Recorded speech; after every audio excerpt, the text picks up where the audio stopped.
Hi, I'm Becca Otis from Five Lines Pottery in Indianapolis, Indiana. And I'm Ryan Durbin from RD Ceramics, located in Southgate, Kentucky. And welcome to Wheel Talk.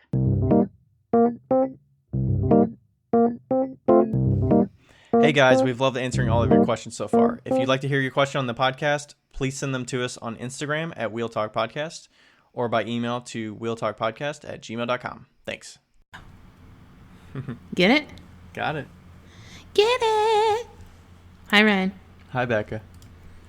So, we are going to, we're doing a new thing, just so that we can kind of, we're mixing it up a little bit, and we're going to start doing some 30-minute episodes that are pretty condensed and focusing on listener questions.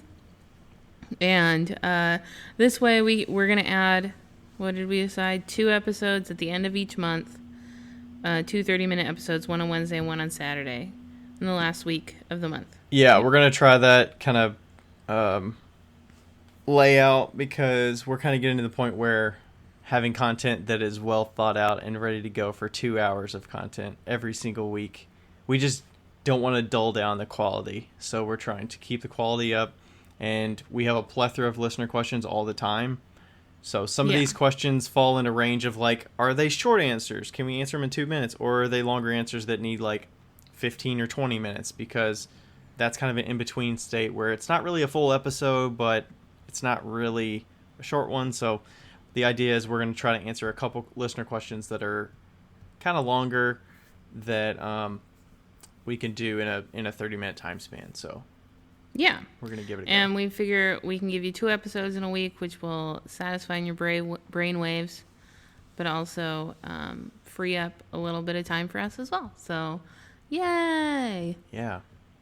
Sweet. Okay, so let's do it. So, but we are going to read a review, and then we'll get to our listener questions. Before you go read the review, this episode is going to be out before the end of the May. So if you have any last minute reviews that you want to send to get into the sticker giveaway, Becca just sent out, how many stickers or how many envelopes did you send out last week?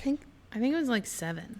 7. Okay. Yeah. So we got 7 or 8 people that sent us reviews as well as like gave us their mailing address. She even shipped some to like Canada and Slovenia and like the UK, I think maybe. So yeah, it's only $1.50 to ship to Europe. So if you're in Europe, you are not excluded from the stickers. Yes. So all you got to do is do your review, screenshot it, send it to us on Instagram or through email, and then give us your mailing address, and we'll ship you some stickers. So yay! We got more than 7 or 8. I mean, we probably got like 15 reviews in the last few weeks since we first announced that. So thanks so much for all the reviews, whether you told us your address to get stickers or not. We appreciate them. Yeah, and if we missed you, you should light us up again. Be like, hey, you missed me, and I never got stickers. So, yeah. Because we're not perfect. Okay, this is our review from Valerie Flynn. And this is a special review because Val's like one of my best friends. Okay. It says, Becca has been it says hilariously educational. 5 stars. Thank you, Val. Becca has been my friend and pottery mentor for the past 5 years. I have learned so much from her. I've learned more from her than anyone else I know. She is the most giving person I've ever met, and it comes through on the podcast. I continue to learn more from her every time I listen. Knowing Becca literally makes me want to be a better person. I hate it. And I love her. Okay, this is awkward. She is a delight to know, and if you listen to this podcast for long, you will see what I mean. And then there's Ryan. Sweet, sweet Ryan. This man has just completely stolen my heart. He is the absolute perfect match for Becca's How Do I Say Rambunctious. Ryan is concise, professional, and clearly has the heart the size of a wildebeest. Concise? I don't know about that, but okay. The relationship between these two is an absolute delight. I'm so glad they found each other and started a podcast. Totally meant to be. I wanted to read that review because of the wildebeest part, and I totally forgot the first part. And then when I was starting to read it, I was like, oh, God.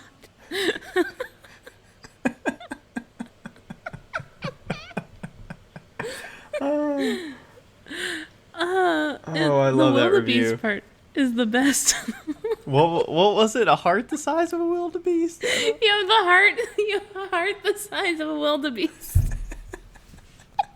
If there was ever a T-shirt that needed to be made, it should be that Ryan's heart. Just like a logo of a wildebeest, right where my heart would be.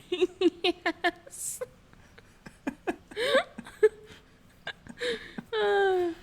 Okay. Moving on. What is our question? All right, so this question came from DJ Harry Pottery, and it asks, how do you balance the demand for a particular item with its profit potential? For example, my 4-pound planters, 4 pounds of clay, take up the volume of 6 mugs, I'm guessing in the kiln. I sell mugs for $20, but I could never sell planters for $120 if you do 6 mugs at $20, same amount of sales. It seems like the bigger an item, the smaller its profit-making potential. Am I right? What are your thoughts? My first thought is, why can't you sell a planter for $120? If there's anybody you could sell a planter to, it's somebody who likes plants for $120. I've never sold a planter for $120. I think I probably sold it for, I don't know, $70 maybe before, $60. Gosh, planters! I was so surprised. Never made a 4-pound planter. 4 pounds is a lot for a planter. Mm-hmm. Like that's a big boy. Yeah. I was so surprised when I got into the planter business how much those fuckers sell for. Anyway, you make a solid point that larger items can tend to take up space versus smaller items. I think that let's see. There's not really like. For me, the benefit. What's the reason to have bigger items? The reason I have them is so that I have a range of price points in my booth. Some people are looking for more decorative things or bigger things that they want to gift. Maybe it's not as nice of a gift to gift somebody a $20 mug as it is to gift them like a big serving bowl that's $70 or something. Or maybe it depends on who they're buying it for. If it's like a wedding gift, maybe it's more appropriate to gift them like a vase that's bigger and it's like $70. Or they're giving their mom something for Mother's Day. It's, maybe they already have a bunch of mugs. So I feel like the train is very whistly today. Like it came just in time, and we were talking for like 30 minutes before this. We didn't hear a train, and just when we start recording, there's a train. So the conductor was like, "Oh, I've had a shot of whiskey tonight. Let's blow this horn 15 times." Okay. I feel like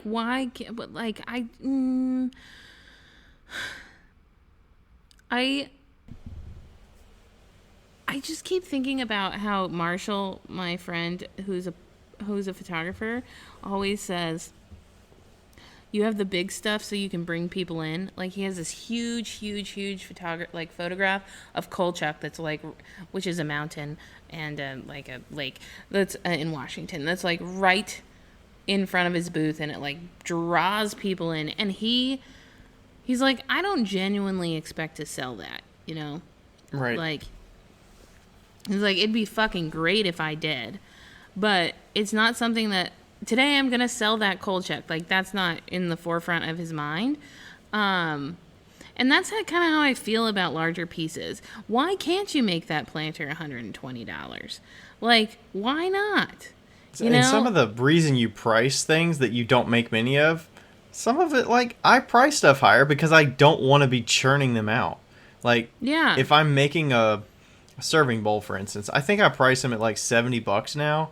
I should probably drop it down to like 65 because it was at like 60 last year, and I keep bumping it up because I'm like, I don't make enough of them. So some of it, you kind of price it for like, it's got to be worth it for you to sell it. You don't price it in relation to, I could sell, like pounds of clay. Like, if I throw a mug and it's 1 pound of clay, I'm not going to say a 4-pound bowl is just 4 times the cost of a mug.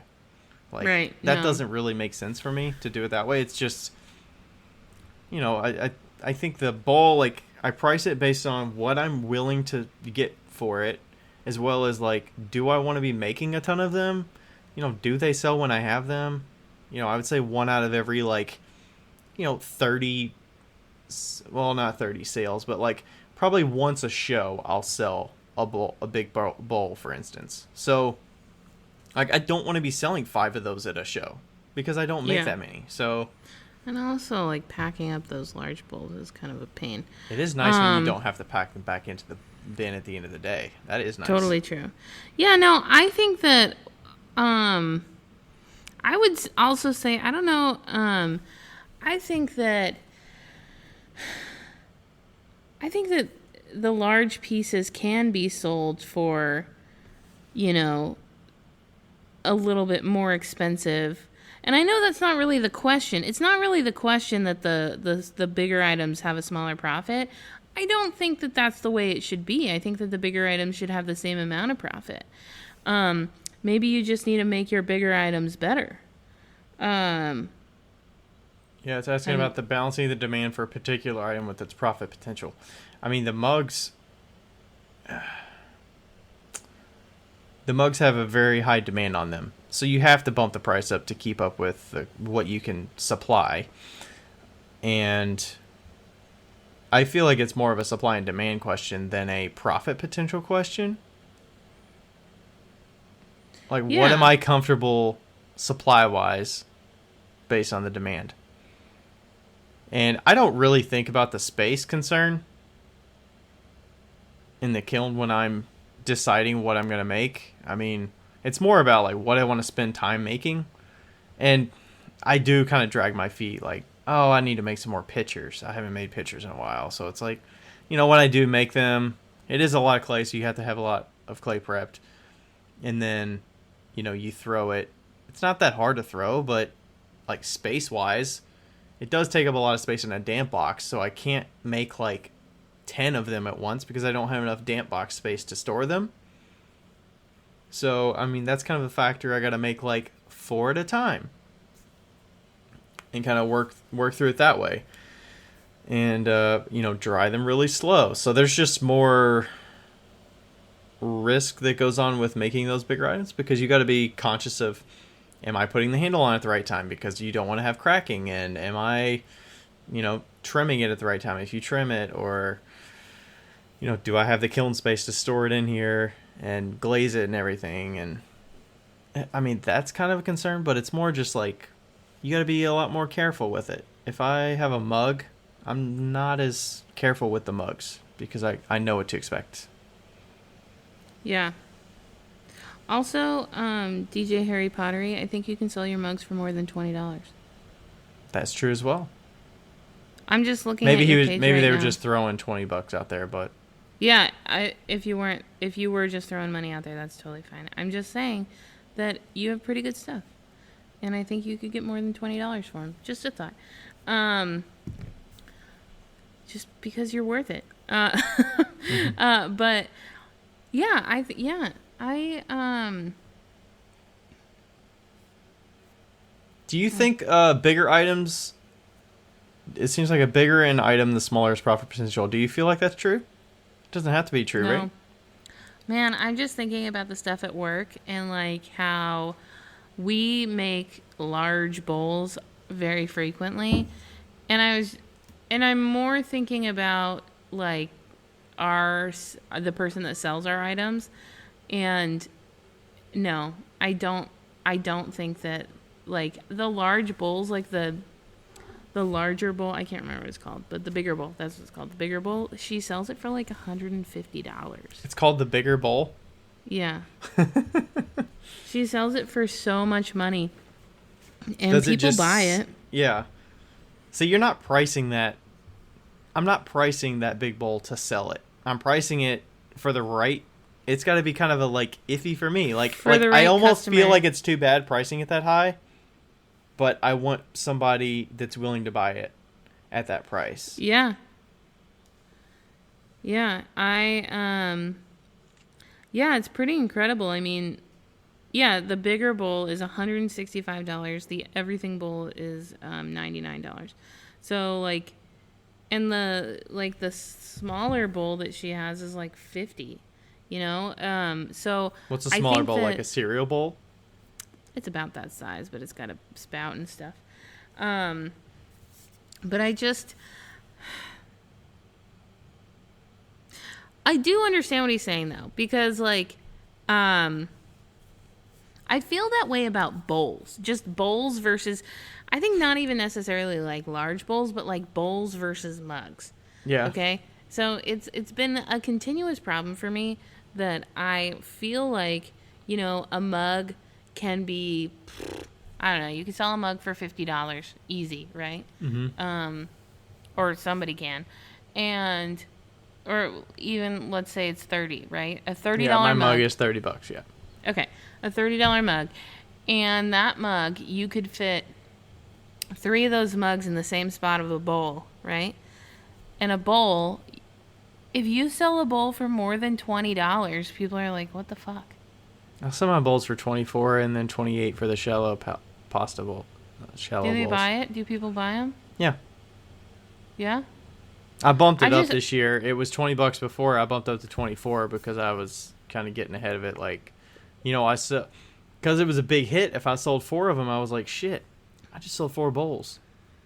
Yeah. And then at like the first show this year, I sold 4 of those pasta bowls. They were $28 a piece. Somebody bought the whole set because they're just stacked there. They're like, oh, there's a set of bowls right there. I can get a whole set of bowls in my cabinet. And they didn't think twice about the price? No, they were looking at the different bowl sets, but they were like, this is the one I want. I want all 4. And I was like, sweet. Sweet. Yeah, no, well, I mean, for me, I guess, when I'm looking at stuff, for some reason in my brain, a mug has a higher value rate than a bowl does, which just seems absolutely ridiculous to me now that, when I think about it, because really to me, and, you know, when I was selling those, I sold my pieces last week or 2 weeks ago. The 3 pieces that I had, I sold the bowl for $140. Nice. And it's like a cereal size bowl. Yeah. And Did you feel a little guilty with that price? No. I didn't, because Rebecca told me I couldn't. Nice. But she was the one that chose the price. Okay. But like, is it because of the miles you put on a mug versus a bowl is like nowhere close, so the mug has more value? Maybe. I guess I don't even use mugs. I'm talking about a typical user of mugs that's gonna buy a mug. Yeah, I guess. Yeah, maybe, or maybe it's just because that's what potters do. Potters make wouldn't mugs. that? I don't know. I don't know. Do you ever think when you're buying something that you kind of think about, am I getting $30 of value out of this? Like, is it worth me, if I use it, 60 times, is it worth 50 cents each time I used it? Like, do you ever think of it that way? How many times am I going to use this thing, and is it going to be worth it to me? I don't. I don't know. Do some people think of it that way? I don't know. Because I don't think that way because I don't buy something unless I use it. You know? Like, the only thing that's questionable amongst that rule of mine is that I have a bajillion stupid cups and mugs in my cupboard. But, like, I use every single dish that is not a cup or a mug. You know? Like, frequently. So if I don't use it frequently, then I don't buy it.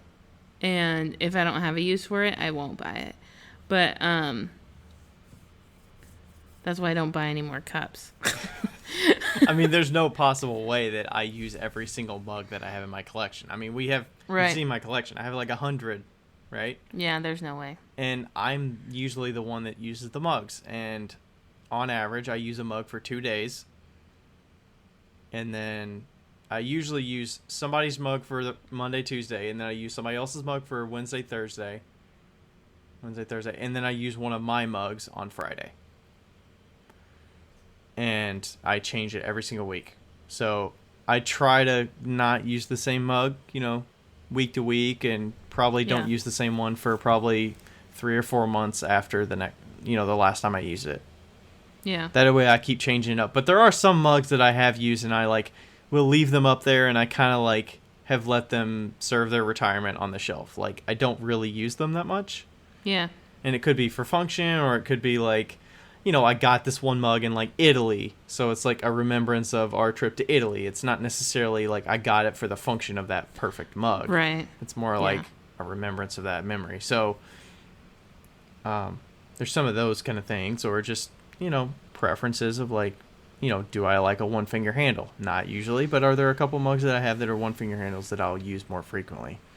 On occasion, yeah. So, your practicality is just phenomenal. Ryan, I love you. But that also factors in with what I'm gonna buy, right? I mean, I'm gonna buy it if it like fits with what I like, you know. Yeah, totally. I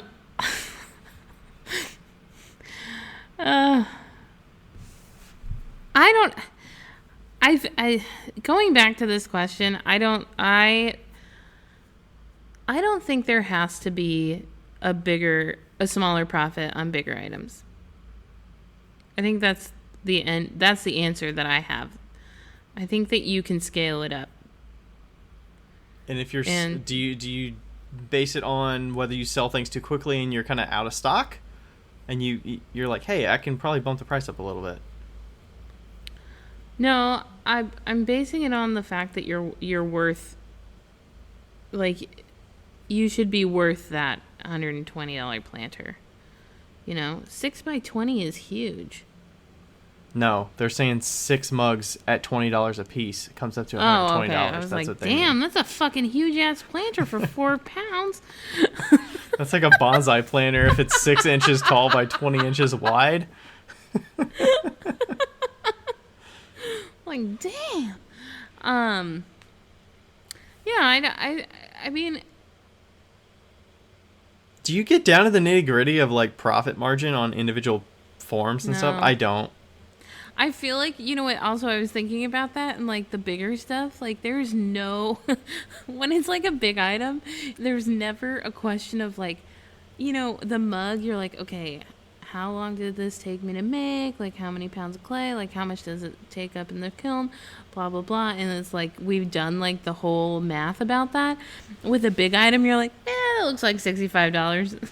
Yeah. Yeah, that looks like $120. I use the mug as my like confidence builder of like, okay, I'm confident in this price. I know it can sell at this price, and I know people are going to buy it at this price, and how many I can keep up with inventory wise. And then I kind of base other things larger in relation to that price. So that's kind of how I came it's like to the mug is $60 the for mug the bowl is your or base $70. price. Yeah. That's like that's your line, right? That's the line that is yeah.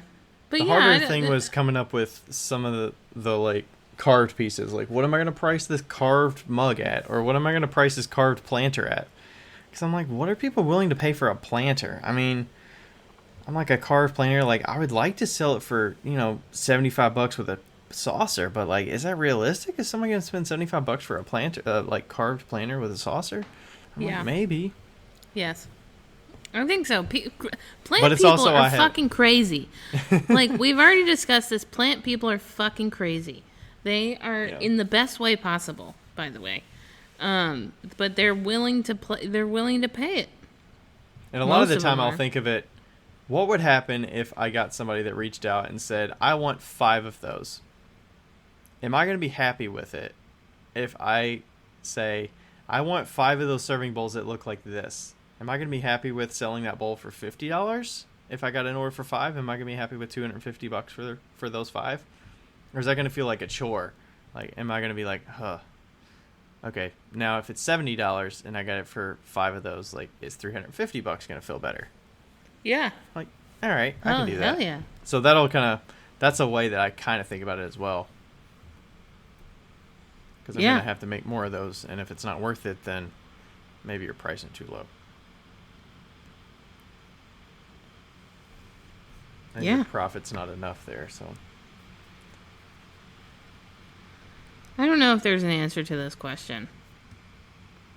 It's more of just like a thought. It's like a thought question. It's like let's talk about this, and like really, consider it.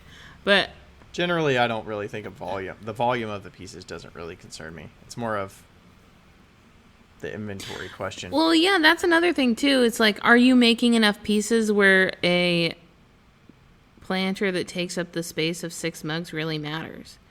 How often are you firing your kiln? If you're firing your kiln every single day and you can't keep up, then yeah, it matters. But if you're firing your kiln once a week, twice a week, it doesn't really matter at that point, because the space that you're taking, like the cost of firing, is so little comparatively to the cost of the bowl or the cost of the mugs. Because technically, like if you wanted to sell a planter even for $60 and you put that in the kiln and you had the only thing in your kiln was that planter and you sold it the next week, you would have paid for that firing tenfold. Because the firing is only going to cost you like $6 to $10.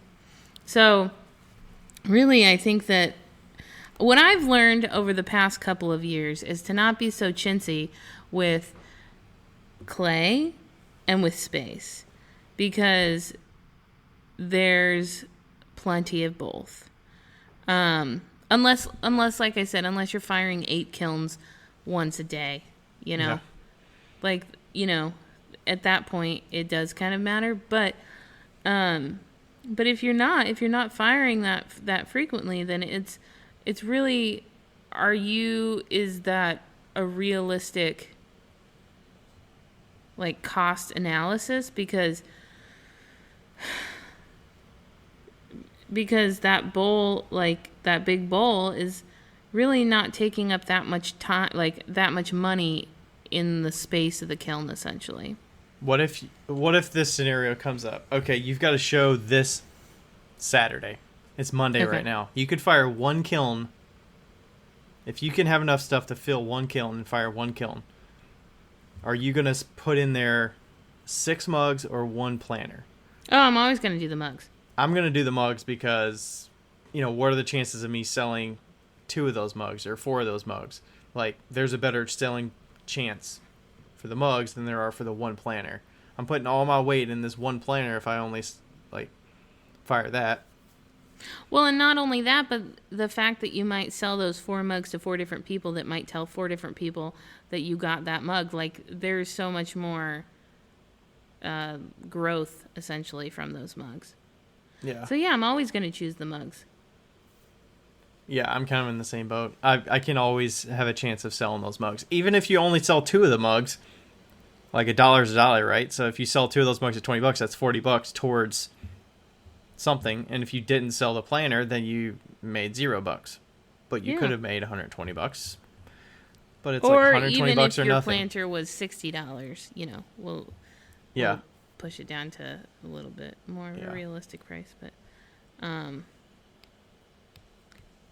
yeah. Huh. That was a good ending question. That was a good question to be like, look at you. Look at you with the thought-provoking questions. Provoking questions. I got the heart of a wildebeest. You do have the heart of a wildebeest. That makes me think of this movie. There's a movie where it's like a comedy and he's like, wildebeest. But I can't remember what it is. I don't know what it is. I can't remember. I'll have to find it out, but oh. All right. Well, we're at 28 minutes and 45 seconds. Yeah, look at us being on time. Look at us. Woo! I feel so accomplished. I know. All right. Well, thanks everybody for listening. Hope you enjoyed this shorter episode, and we'll catch you next time.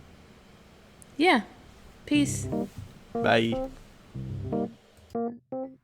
Hey guys, thank you so much for listening to our podcast. We really appreciate it, and we're having so much fun. If you want to follow us individually on Instagram, you totally can. Ryan's Instagram handle is at RD Ceramics, and mine is 5 Lines Pottery. That's the number 5. We would love to hear from you, and don't forget to write us a review on our podcast. We read every single one of them, and we totally appreciate them. They help us out an awful lot, and they also put smiles on our faces. I hope you guys continue to listen, and we love you. Thanks. Bye.